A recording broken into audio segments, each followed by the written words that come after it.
ప్రసంగం పైన కేటీఆర్ గారు ఒక చిన్నపిల్లలుగా కామెంట్ చేసినారు.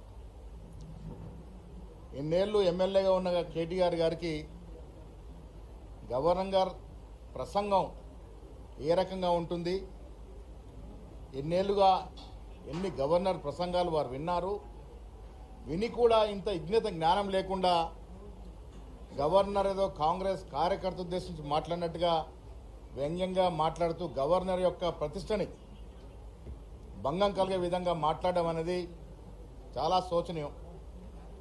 బీఆర్ఎస్ నాయకులకి అలవాటుగా మారిపోయింది గవర్నర్ వ్యవస్థని కించపరిచే విధంగా మాట్లాడడం. గతంలో ఒక మహిళని చూడకుండా తమిళసై గవర్నర్ గారిని ఏ విధంగా వ్యంగ్యంగా అవమానపరిచినారో మనం మర్చిపోలేదు. కేటీఆర్ గారు ఒకరు తెలుసుకోవాల్సింది, ఇవాళ రాష్ట్రంలో కాంగ్రెస్ ప్రభుత్వం ఉంది. కాంగ్రెస్ ఎన్నికలకు ముందు మేనిఫెస్టోలో పెట్టినటువంటి అంశాలని మీ తండ్రి కొడుకులు ఈ రాష్ట్రాన్ని దివాలా తీసి 7.5 లక్షల కోట్ల అప్పులో కూర్చోబెట్టి పోయినా కూడా ఒక్కటొక్కటి గాడిలో పెడుతూ ఎన్నికలకు ముందు మేము వరంగల్ డిక్లరేషన్ కానీ కామారెడ్డి డిక్లరేషన్ కానీ ఇచ్చిన అంశాలని ఒక్కటొకటిగా పూర్తిస్తూ ముందుకు పోతున్నటువంటి సందర్భాన్నే వీళ్ళ గవర్నర్ గారు ప్రసంగంలో మాట్లాడడం జరిగింది. మీకు తెలియదా, గవర్నర్ ప్రసంగం క్యాబినెట్ ఆమోదం పొందిన తర్వాత వారు మాట్లాడతారనే మాట తెలియకుండా మీరు అవివేకంగా మాట్లాడుతూ ఉన్నారా? గవర్నర్ మాట్లాడిన అంశాలన్నీ కూడా ఇవాళ ఈ రాష్ట్రంలో ఉన్నట్టు కాంగ్రెస్ పార్టీ, కాంగ్రెస్ ముఖ్యమంత్రి, కాంగ్రెస్ మంత్రివర్గం చేస్తున్నటువంటి పలు ప్రజా సంక్షేమ అభివృద్ధి కార్యక్రమాల మీద గవర్నర్ గారు మాట్లాడడం జరిగింది. మీరు 10 ఏళ్ళు ఏమి చేయలేకపోయినారు, సంవత్సర కాలంలో చేస్తూ ఉంటే ఓర్చుకోలేనటువంటి పరిస్థితి మీది. ఇలా ఉద్యోగాలు మీరు 10 ఏళ్లలో 50,000 ఉద్యోగాలు ఇవ్వలేకపోయినారు. మేము 9 మాసాల్లో 56,000 ఉద్యోగాలు ఇచ్చిన మాట ఇలా గవర్నర్ గారు ప్రసంగంలో చెప్పడం జరిగింది. మీరు 10 ఏళ్లలో రుణమాఫీ 26-27 వేల కోట్లు ఇస్తే మేము 11 మాసాల్లో 22,000 కోట్ల రూపాయలు రుణమాఫీ చేయడం జరిగింది. ఆ వాస్తవాల్ని గవర్నర్ గారు చెప్పడం జరిగింది. మీరు వాస్తవాలు మీకు పట్టవు. గవర్నర్ మాట్లాడేటప్పుడు ఏ రకంగా ఒక క్రమశిక్షణ ఉండాలో మీకు పట్టవు. వెనుక ఉన్న మీ పోకిరి ఎమ్మెల్యేని ఎగేస్తూ ఉంటారు, పోగేస్తూ ఉంటారు, గవర్నర్ని డిస్టర్బ్ చేస్తూ ఉంటారు. అసలు ఒక అసెంబ్లీ నడుస్తూ ఉంది, అసెంబ్లీ సమావేశాలు ఇవి. అసెంబ్లీ సమావేశాల్లో శాసనసభ్యులు గవర్నర్ మాట్లాడేటప్పుడు ఏ రకంగా ఉండాలో కూడా తెలియక విచ్చలవిడిగా అల్లరి చేయడం, గవర్నర్ యొక్క వ్యవస్థని అవమానపరచడం అనేది బీఆర్ఎస్ నాయకులకు అలవాటుగా మారింది. ఇలా కేసీఆర్ గారు ఫామ్ హౌస్కి పరిమితమైనారు, మీరు హైదరాబాద్లో పరిమితమైనారు. కేటీఆర్ గారు మీరు రాష్ట్రంలో తిరిగి కింది స్థాయిలో పర్యటిస్తే కాంగ్రెస్ అభివృద్ధి కానీ సంక్షేమం కానీ మీకు తెలుస్తుంది. మీరు పర్యటనలు చేయకుండా హైదరాబాద్లో కూర్చొని ఇష్టారీతిగా కాంగ్రెస్ పార్టీ గురించి మాట్లాడుతూ ఉన్నారు. ఈ రాష్ట్రంలో జరుగుతున్న అభివృద్ధి, ఈ రాష్ట్రంలో కాంగ్రెస్ పార్టీ ఇస్తున్న సంక్షేమం, రైతులకు ఇస్తున్న సంక్షేమం, విద్యా వైద్యం పట్ల మేము అనుసరిస్తున్న వ్యూహం, ఎడ్యుకేషన్ పరంగా ఇంటిగ్రేటెడ్ స్కూల్ తీసుకొచ్చినటువంటి వైనం, స్కిల్ యూనివర్సిటీ పెట్టినటువంటి వైనం, స్పోర్ట్స్ యూనివర్సిటీ తీసుకొచ్చినటువంటి చరిత్ర ఈ దేశంలో ఎక్కడా లేని విధంగా ఈ రాష్ట్రంలో రకరకాలుగా అభివృద్ధి జరుగుతూ ఉంటే ఓర్చుకెళ్ళని మీరు, ఆనాడు చేయలేని మీరు ఇవాళ గవర్నర్ ప్రసంగంపై వ్యంగ్యంగా మాట్లాడడం అనేది మీ రాజకీయ దిగజారుతనానికి నిదర్శనంగా చెప్పక తప్పదు.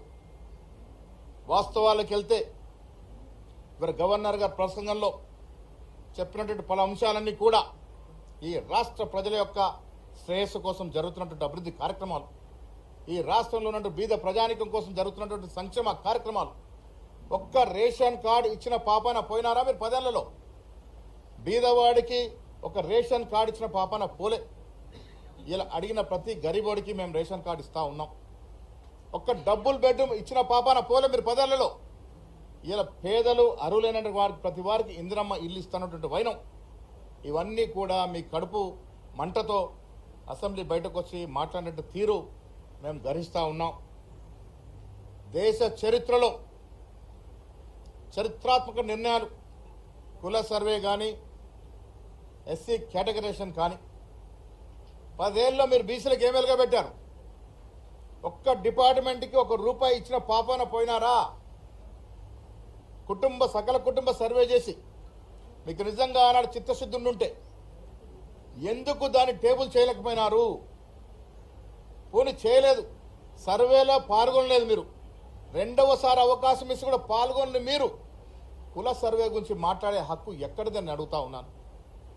చరిత్రాత్మకంగా, చాలా సూక్ష్మకంగా ఈ దేశ చరిత్రలో ఎక్కడ జరిగిన విధంగా ఈ రాష్ట్రంలో రాహుల్ గాంధీ గారి ఆశయాన్ని పూరిస్తూ రేవంత్ రెడ్డి గారు కుల సర్వేకు శ్రీకారం చుట్టినారు. ఈ రాష్ట్రంలో 56% బీసీలు ఉన్నారని ఒక అఫీషియల్ డాక్యుమెంట్ ఇవ్వగలిగినటువంటి ఘనత ఇలా కాంగ్రెస్ పార్టీకి చెందింది. మీకు చేతకాలే, మీరు చేయలేకపోయినారు, మీరు అభివృద్ధి చేయలేకపోయినారు, సంక్షేమం ఇవ్వలేకపోయినారు. ఇవాళ మీరు మాట్లాడుతూ ఉన్నారు, అవినీతి గురించి మాట్లాడుతూ ఉన్నారు. రాష్ట్ర ప్రజలకు తెలియదా? కాళేశ్వరం కానీ, మేడిగడ్డ కానీ మీకు లక్షల కోట్లు దోసిపెట్టిదన్న విషయం ప్రజలకి తెలుసు. ఈనాడు మీరు అంటగాగుతున్న బీజేపీ నాయకులు, నడ్డా గారు ఆనాడు రాష్ట్రానికి వచ్చి కాళేశ్వరం ప్రాజెక్టు కేసీఆర్ కుటుంబానికి ఒక ఏటీఎం లాగా మారిందని అన్న మాటలు మీరు మర్చిపోయినారా? ఇలా లోపాయకర ఒప్పందంలోకి వచ్చినారు. పార్లమెంట్ ఎన్నికల్లో కలిసి పోటీ చేసినారు. మొన్న జరిగిన ఎమ్మెల్సీ ఎన్నికల్లో కలిసి పోటీ చేసినారు. లోపాయకర చీకటి సంసారం చేస్తూ ఉన్నారు మీరు. ఇవాళ మీరు అవినీతి గురించి మాట్లాడితే దయ్యాలు వేదాలు వలిచినట్టుగా ఉంటుంది. ఈ రాష్ట్ర సంపదని కేసీఆర్ కుటుంబం ఏ రకంగా కుల్లగొట్టిందో ప్రజలు తెలుసుకునే మీకు ఇంటికి పంపినారు. మీ కర్రీ వాత పెట్టినా కేటీఆర్ గారికి మాత్రం ఎక్కడ అహంకారం తగ్గినట్టు కనబట్లే. అదే అహంకార ధోరణితో వ్యవహరిస్తూ ఉన్నారు. అహంకారం నిండింది కాబట్టే గవర్నర్ని విమర్శిస్తూ ఉన్నారు, గవర్నర్ వ్యవస్థను కించపరుస్తూ ఉన్నారు. అహంకారం నిండుగా ఉంది కాబట్టే స్థాయిల గురించి మాట్లాడుతూ ఉన్నారు. స్థాయి అనేది ప్రజలు ఎన్నుకొని ఇచ్చినటువంటి అంశం. స్టేచర్ అనేది నీకు ఏం స్టేచర్ ఉంది? ఏం స్థాయి ఉంది నీకు? ఈ రాష్ట్రాన్ని మందులో దిగబెట్టినటువంటి ఘనత మీ 10 ఏళ్ల పాలన.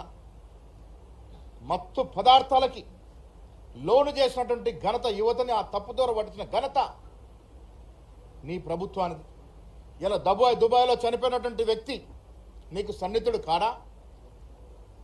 మీ బావమరిదికి పార్ట్నర్ కాడా? ఎందుకు చనిపోయినారు? ఏ రకంగా చనిపోయినారు? ఇలా ప్రజలు తెలుసుకోవాల్సిన అవసరం ఉన్నది.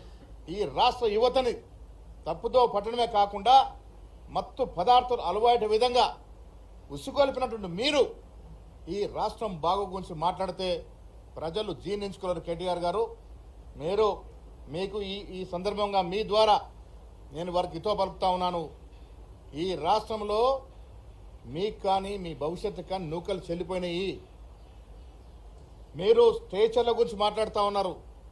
మీ పరిస్థితి వల్ల స్ట్రెచర్ మీద ఉంది, అది గుర్తుపెట్టుకోవాల్సిన అవసరం ఉన్నది. ప్రజలు మీకు ఇచ్చినటువంటి స్ట్రెచర్ ఏంటంటే మిమ్మల్ని స్ట్రెచర్ మీద పడుకోబెట్టినారు. ఇంక ఏం మాట్లాడినా ప్రజలు వినే పరిస్థితి లేరు. ఈ రాష్ట్రంలో ప్రజలతో ఎన్నుకోబడినటువంటి కాంగ్రెస్ ప్రభుత్వము ఎన్నికలకు ముందు ఇచ్చిన హామీలు మీరు 7.5 లక్షల కోట్లు మాకు అప్పిచ్చిపోయినా దాన్ని గాడిలో పెడుతూ ఒక్కొక్కటిగా అన్ని అంశాలని పూరిస్తున్న సందర్భంలో ప్రజలు అర్థం చేసుకోవాల్సిన అవసరం ఉన్నది. కేటీఆర్ గారు అసెంబ్లీ లోపట కానీ బయట కానీ వ్యవహరిస్తున్న తీరు, అహంకార ధోరణి ప్రజలు ఇముడ్చుకోలేకపోతా ఉన్నారు. ఇంకా అహంకారం తగ్గలేదనే మాట కూడా ప్రజలు అర్థం చేసుకోవాలి. ఇలా చాలా రోజుల తర్వాత కేసీఆర్ గారు అసెంబ్లీకి వచ్చారు, స్వాగతిస్తూ ఉన్నాం. మేము కానీ రేవంత్ రెడ్డి గారిని కాంగ్రెస్ నాయకులు కానీ కోరుకునేది ఈ దేశంలో, ఈ రాష్ట్రంలో సమర్థవంతమైనటువంటి ప్రతిపక్షం ఉండాలని. ప్రతిపక్షం ఉండాలి ప్రజాస్వామ్యంలో అని కోరుకునే వ్యక్తులం మేము. ప్రతిపక్ష హోదా ఇస్తే మీరు ఫామ్ హౌస్కి పరిమితమైనారు కాబట్టి సంతోషం ఇవ్వాలని వచ్చినారు. ఇక ముందు కూడా రండి, మీ అనుభవాన్ని పంచుకోండి. మీరు 10 ఏళ్ళు ముఖ్యమంత్రిగా చేసినారు కదా, మీ అనుభవాన్ని పంచుకోవాల్సిందిగా మేము కేసీఆర్ గారికి విజ్ఞప్తి కూడా చేస్తూ ఉన్నాం.